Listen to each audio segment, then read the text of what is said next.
आजाद सिपाही ने अपना नया ऐप लॉन्च किया है। आप उसे प्ले स्टोर पर जाकर आजाद सिपाही टाइप कर उसे इंस्टॉल कर सकते हैं। नमस्कार, आजाद सिपाही के प्राइम बुलेटिन में आपका स्वागत है। मैं हूं राहुल सिंह। आज की प्राइम की प्रमुख खबर कुछ इस प्रकार है। बाबूलाल के नामांकन में दिखी महागठबंधन की ताकत, विपक्षी नेताओं ने भाजपा को उखाड़ फेंकने का लिया संकल्प। योगेंद्र साहू ने रांची कोर्ट में किया सरेंडर, बेल रिजेक्ट, गए जेल। बेटी ने कहा कि हाई कोर्ट जाएंगे, डिफेंस का सबूत जुटाने के लिए पापा का बाहर रहना जरूरी। हजारीबाग से गोपाल साहू को कांग्रेस ने बनाया उम्मीदवार, टिकट पाकर बोले स्थानीय मुद्दों को लेकर चुनाव मैदान में उतरेंगे। गिरिडीह के भेलवा घाटी में नक्सलियों से मुठभेड़ में जवान शहीद, 3 नक्सली ढेर, 2 AK-47 बरामद। जवान को रांची में दी गई सलामी। चुनाव आयोग ने योगी और माया का मुंह किया सील, 3 दिन योगी और 2 दिन माया के मुंह से नहीं निकलेगी बकार। हजारीबाग में रामनवमी के जुलूस के दौरान आपसी विवाद में चला चाकू, एक की मौत। आक्रोशित ग्रामीणों ने आरोपी का घर फूंका। आज की राजनीतिक हलचल, आशीर्वाद लेने पहुंचे कीर्ति आजाद से बोले समरेश, PN सिंह को दे चुके हैं जुबान। सांसद सुनील सिंह के विरोध में लगी होर्डिंग को जला डाला भाजपा नेत्री ने। राम टहल के पुत्र रणधीर ने भी छोड़ी भाजपा, जिला अध्यक्ष पद से दिया इस्तीफा। चौकीदार चोर है बयान पर फंसे राहुल गांधी, आजम के बेशर्म बयान पर केस दर्ज और नोटिस। गुमला में 30 गांवों ने लिया वोट बहिष्कार का निर्णय। आइए अब सुनते हैं खबर विस्तार से। झाविमो सुप्रीमो बाबूलाल मरांडी के नामांकन में सोमवार को महागठबंधन की एकता और ताकत दिखी। गिरिडीह में नामांकन के बाद आयोजित सभा में नेता प्रतिपक्ष हेमंत सोरेन, कांग्रेस के प्रदेश अध्यक्ष डॉक्टर अजय कुमार, पूर्व केंद्रीय मंत्री सुबोधकांत सहाय, डॉक्टर सरफराज अहमद और राजद के प्रदेश अध्यक्ष गौतम सागर राणा, डॉक्टर सबा अहमद ने शिरकत की। साथ ही भाजपा को उखाड़ फेंकने का संकल्प भी सभी ने दोहराया। झारखंड में महागठबंधन का स्वरूप तय होने के बाद यह पहला मौका था जब नामांकन के बहाने महागठबंधन के सभी महारथी एक साथ एक मंच पर दिखे। हेमंत सोरेन ने कहा कि महागठबंधन की एकजुटता दिखाने के लिए सभी दल के नेता बाबूलाल के नामांकन में शामिल हुए हैं। महागठबंधन का एक ही मकसद है कि एनडीए को पराजित कर भाजपा को उखाड़ फेंकना। बाबूलाल मरांडी ने कहा कि राज्य में गरीबों को सुनने वाला कोई नहीं है। राज्य सरकार सिर्फ अमीरों को लाभ पहुंचाने के लिए काम कर रही है। कांग्रेस प्रदेश अध्यक्ष डॉक्टर अजय कुमार ने कहा कि कोडरमा से महागठबंधन ने ऐसे प्रत्याशी को उतारा है जो हमेशा गरीबों के बीच रहते हैं। स्कूल बंद कर शराब की दुकान खोलने वालों का जनता विरोध करे, साथ ही महागठबंधन के हाथों को मजबूत करे। राजद प्रदेश अध्यक्ष गौतम सागर राणा ने कहा कि इस बार जनता भाजपा की मंशा को भांप चुकी है। इसका परिणाम भी 23 मई को दिखेगा। कोडरमा से बाबूलाल समेत सभी सीटों से महागठबंधन की जीत तय है। सभा को पूर्व मंत्री हाजी हुसैन अंसारी, सरफराज अहमद, प्रदीप यादव, डॉक्टर सबा अहमद, प्रोफेसर HN देव, सुबोधकांत सहाय, शकील अंसारी, खालिद खलील, सुखदेव यादव ने भी संबोधित किया। अब नजर डालते हैं आज की दूसरी प्रमुख खबर पर। पूर्व मंत्री योगेंद्र साहू ने सोमवार को रांची सिविल कोर्ट में सरेंडर किया। साथ ही उन्होंने जमानत याचिका दायर की, जिसे कोर्ट ने रद्द कर दिया।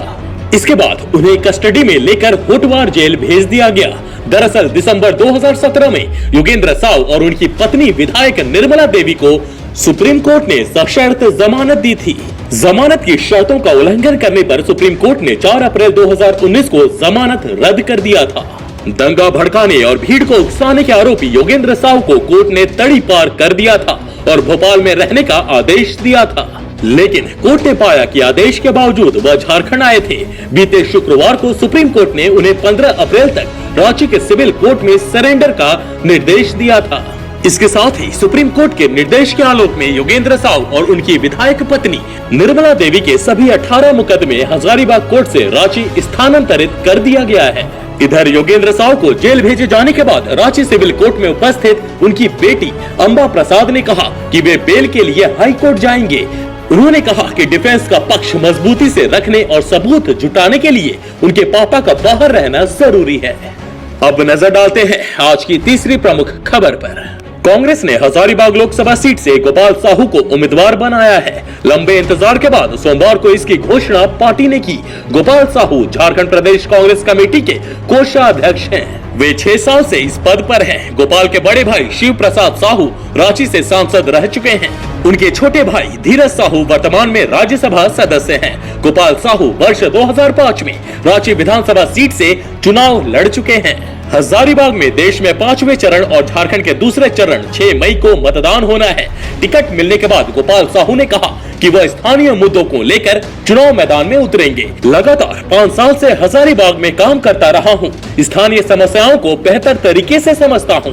वहीं उन्होंने टिकट दिए जाने पर कांग्रेस का आभार भी जताया है। हजारीबाग में गोपाल साहू का मुकाबला भाजपा के हजारीबाग से सिटिंग सांसद जयंत सिन्हा और भाजपा के राज्य सचिव सह पूर्व सांसद भुवनेश्वर प्रसाद मेहता से है।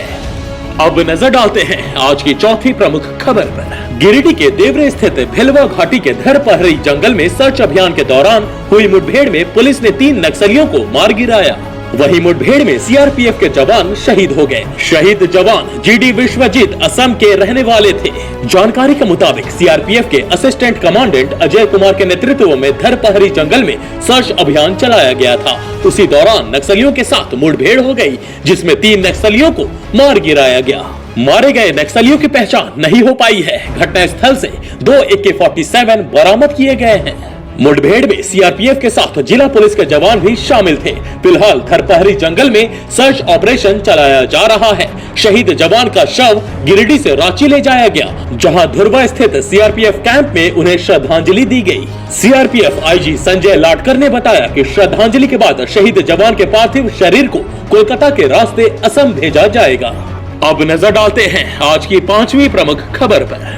आचार संहिता के उल्लंघन के मामले में चुनाव आयोग ने उत्तर प्रदेश के मुख्यमंत्री योगी आदित्यनाथ और बसपा प्रमुख मायावती के चुनाव प्रचार पर रोक लगा दी है। आयोग ने कहा कि मायावती 2 दिन और योगी 3 दिन प्रचार नहीं कर सकेंगे। यह आदेश मंगलवार सुबह 6 बजे से लागू होगा। पिछले दिनों देवबंद में सपा बसपा रालोद गठबंधन की रैली में मायावती ने कहा था कि मुस्लिम मतदाताओं को भावनाओं में बहकर अपने वोट बटने नहीं देना चाहिए। वहीं योगी ने बजरंग बली और अली का जिक्र करके मायावती पर निशाना साधा था। इन्हीं बयानबाजियों को आदर्श संहिता का उल्लंघन बताते हुए सुप्रीम कोर्ट में एक याचिका दायर की गई थी। शीर्ष अदालत ने सोमवार को सुनवाई के दौरान चुनाव आयोग से पूछा था कि इस मामले में क्या कार्रवाई हुई। इस पर आयोग की ओर से कहा गया था कि नफरत फैलाने वाले भाषणों और सांप्रदायिक बयानबाजियों के खिलाफ कार्रवाई करने के मामले में शक्तिहीन है।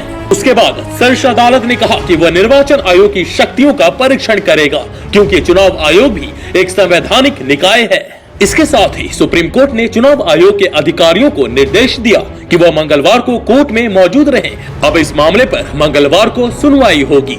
अब नजर डालते हैं आज की 6ठी प्रमुख खबर पर। हजारीबाग के कोर्रा थाना क्षेत्र के पेट्रोल पंप के करीब रामनवमी के जुलूस के मौके पर लाभ उठाकर रविवार रात एक युवक की चाकू मारकर हत्या कर दी गई। घासी टोला निवासी रोशन उरांव के पुत्र विक्की कुमार को अपराधियों ने मौत के घाट उतार दिया। पुलिस ने तत्परता दिखाते हुए आरोपी जबरा निवासी अमरजीत कुमार सिंह की गिरफ्तारी मात्र चंद घंटों में ही कर ली। हालांकि इसके पूर्व मृतक के परिजनों ने न केवल कोर्रा चौक के पास NH 100 को जाम कर दिया, बल्कि आरोपी के घर को आग के हवाले भी कर दिया। इस घटना में घर का सारा सामान जलकर खाक हो गया। ग्रामीणों द्वारा कोर्रा चौक को जाम कर दिए जाने से राहगीरों को काफी परेशानी का सामना करना पड़ा। काफी मशक्कत और ग्रामीणों को समझाने बुझाने के बाद जाम हटा। घटना में शामिल अन्य 3 अभियुक्तों की तलाश अभी जारी है। कोर्रा थाना प्रभारी अरविंद कुमार ने बताया कि मृतक विक्की और आरोपी अमरजीत के बीच किसी बात को लेकर विवाद हुआ। उसी को लेकर मटवारी पेट्रोल पंप के पास दोनों भिड़ गए। इसके बाद हुई चाकूबाजी में विक्की की मौत हो गई। अब नजर डालते हैं आज की राजनीतिक हलचल पर। आशीर्वाद लेने पहुंचे कीर्ति आजाद से बोले समरेश, PM सिंह को दे चुके हैं जुबान। धनबाद से कांग्रेस प्रत्याशी कीर्ति आजाद सोमवार को बोकारो में पूर्व मंत्री समरेश सिंह से मिले और जीत का आशीर्वाद मांगा। समरेश सिंह ने कीर्ति को स्पष्ट कह दिया है कि उन्होंने आने में काफी देर कर दी। वो अपना आशीर्वाद PM सिंह को दे चुके हैं। भाजपा छोड़ कांग्रेस में शामिल होने वाले कीर्ति आजाद स्थानीय नेताओं का समर्थन हासिल करने में जुटे हैं। इसी मुहिम के तहत वह समरेश सिंह के पास पहुंचे थे। हालांकि समरेश सिंह के यहाँ उन्हें निराशा हाथ लगी। सांसद सुनील सिंह के विरोध में लगी होर्डिंग को जला डाला भाजपा नेत्री ने। भाजपा नेत्री मंजू लता द्वारा चतरा संसदीय क्षेत्र में सांसद सुनील सिंह के विरोध में लगाई गई एक होर्डिंग को जला देने के मामले ने तुल पकड़ लिया है। दरअसल भाजपा नेत्री मंजुलता ने चौरा गांव में लगी इस होर्डिंग को उतरवाकर पेट्रोल छिड़का और आग लगा दिया। यह घटना सोमवार की है। इतना ही नहीं, मंजुलता ने अपने इस कृत्य की वीडियो बनाकर फेसबुक पर डाल दी है। इसके बाद से ही मामला गर्मा गया है और तीखी प्रतिक्रियाएं आ रही है। रामटहल के पुत्र रणधीर ने भी छोड़ी भाजपा, जिला अध्यक्ष पद से दिया इस्तीफा। निवर्तमान सांसद रामटहल चौधरी के बाद उनके पुत्र रणधीर चौधरी ने भी भाजपा छोड़ दिया है। सोमवार को उन्होंने भाजपा के ग्रामीण जिला अध्यक्ष के पद से इस्तीफा दे दिया।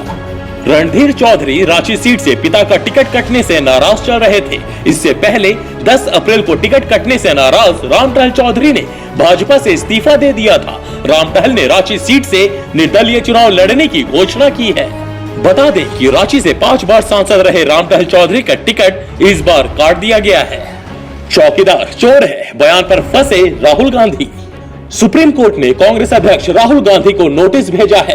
कोर्ट ने कांग्रेस अध्यक्ष के खिलाफ राफेल मामले पर गलत बयानबाजी को लेकर दायर अवमानना याचिका के संबंध में नोटिस जारी किया। सोमवार को कोर्ट ने उनसे स्पष्टीकरण मांगा है। यह केस भाजपा सांसद मीनाक्षी लेखी की ओर से दायर किया गया था।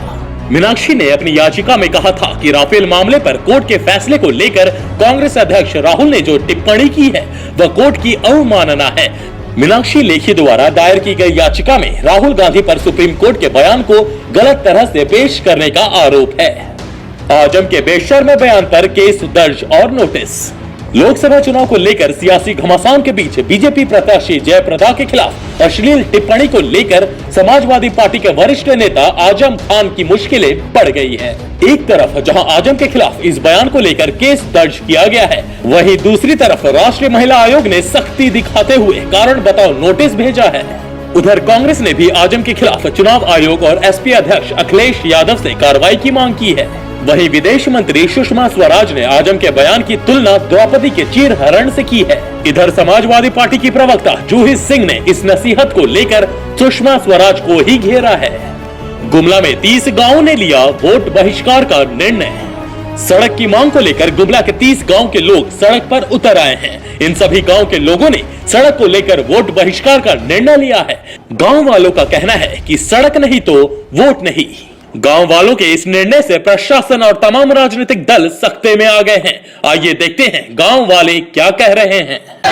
वोट नहीं तो वोट नहीं, वोट नहीं तो वोट नहीं, वोट नहीं तो वोट नहीं, वोट नहीं तो वोट नहीं, वोट नहीं तो वोट नहीं।